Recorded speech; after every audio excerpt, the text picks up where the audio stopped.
Hey guys, welcome to Mitch's Vinyl Corner and thanks for stopping by. Today I just actually wanted to do a short video on some tips for beginners because I know there's probably some newbies that are coming into the vinyl community that might be watching my channel. So I just wanted to take a few minutes and kind of give you some tips and kind of personally just what I do.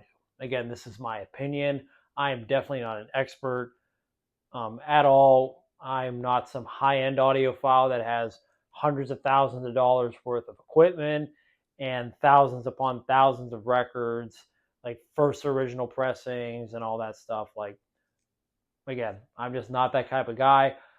I just do this hobby because I enjoy it and I love it. Um, it's brought me a lot of joy, and I just wanted to give you guys some tips. Um, so if you watch my first video, I go over my system a little bit and kind of the components that I have. If you're just getting into this hobby and you want to find yourself a decent turntable, please, for the love of God, do not buy anything from Crossley. They are really poorly made. They will scratch the hell out of your records. They are cheap and they are just not good quality. Do yourself a favor, spend a couple $100s on a decent turntable. One brand that I would highly recommend is Fluence. I used to own a Fluence RT85 turntable that was about $500-600, and I thought it was fantastic. It's a really good turntable. They have different tiers of levels. They have their entry level, then they go more into their higher end stuff. But that's a great brand for you to start out with. They're really well made. They have decent cartridges on all of them. They're just really well made, and you're going to get what you pay for. So again, that's what this hobby is all about. You get what you pay for. If you want to go out and buy a Crossley, go out and buy a Crossley. But unfortunately, they're going to scratch the hell out of your records, and then you're going to wonder, oh, why did I even get into this hobby? Because you unfortunately bought something that was shit, and you're going to get shit in return. And again, I'm just going to leave it at that when it comes to turntables. Now, you don't have to go spend thousands of dollars like I did. Now, eventually, I moved up. I saved the money. I did my research. And I've been doing this for a little bit longer. So, again, you stay in this hobby long enough and you want to upgrade, pretty much the sky is the limit. You can go thousands to tens of thousands of dollars if you really, really want to. But keep it in more of the beginner level. Just get yourself a decent turntable. Get yourself either an integrated amplifier with a decent phono stage and some good speakers, and you're going to really, really enjoy what vinyl has to give to you. Excuse me. Now, I just wanted to touch on that for the gear piece. And again, I'm not a gear expert by any means. My system was done with a lot of help within the vinyl community and the audio shops that I actually bought these from. So when it comes to collecting records, there are a ton of different ways people collect records, and none of them are wrong, right? You get into this hobby because it's what you love and it's what you love to do. There are collectors out there that'll collect 50 different copies of their favorite album from different parts of the world, different pressing plants, different color variants, and different album covers. I mean, again, there is a bunch of different types of collectors out there. Just find the one that you are, and you'll definitely be happy. Me in particular, I collect in a very certain way.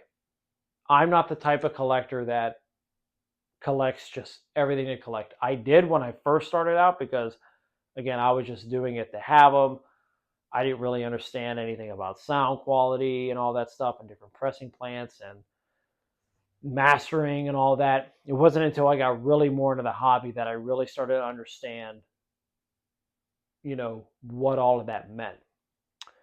So that's just how I particularly collect. Now, I will say if you're going to start collecting these records, find a way to keep them clean and to keep them in good shape. So with that, I would say buy something like an outer sleeve. It doesn't have to be, this resealable kind that I have, but get yourself a good sleeve to protect the actual album sleeve itself, and get yourself some polyline inner sleeves to protect your records, because a lot of new records that come out today, they have that shitty paper sleeves that's going to scratch the hell out of your records and leave it really dusty. So that's just a good step, I think, that regardless of what stage you are in your vinyl journey, that you should do, right? Now, again, I particularly collect mainly classic rock and jazz. More so now jazz, because for the classic rock stuff, I pretty much have everything that I want. Now it's more of a matter of fine-tuning my collection, like really getting into some of the heavy-duty, like original Blue Note jazz records that I really, really want to start collecting. Now, that's just the type of collector that I am. And again, there's different types of collectors out there. You just got to find the one that you are and continue doing it, because at the end of the day, the only opinion that matters is your own. I can only give advice about what's worked for me in my vinyl journey. It works for me, right? But might not work for you. So again, just take that with a grain of salt. So that's essentially the video that I wanted to make real quick. Like I said, I know it's been about 2 weeks since my last video, but just been really busy with work. But my wife actually gave me this idea to actually do a video like this, so shout out to her. Because, when I started this journey, it was back in 2003, almost 20 years ago, and there wasn't all the information available on the internet like there is now about this hobby. Now there are thousands and thousands of articles about it. There's thousands of videos on YouTube that you can go research and really find what works for you. So I just wanted to make this video real quick to get it out there. So if there's beginners watching it, hope you found this video useful, so that you can start your vinyl journey and enjoy it for years to come, like I've enjoyed it for all these years. So with that, thank you all for stopping by, and I'll see you all next time.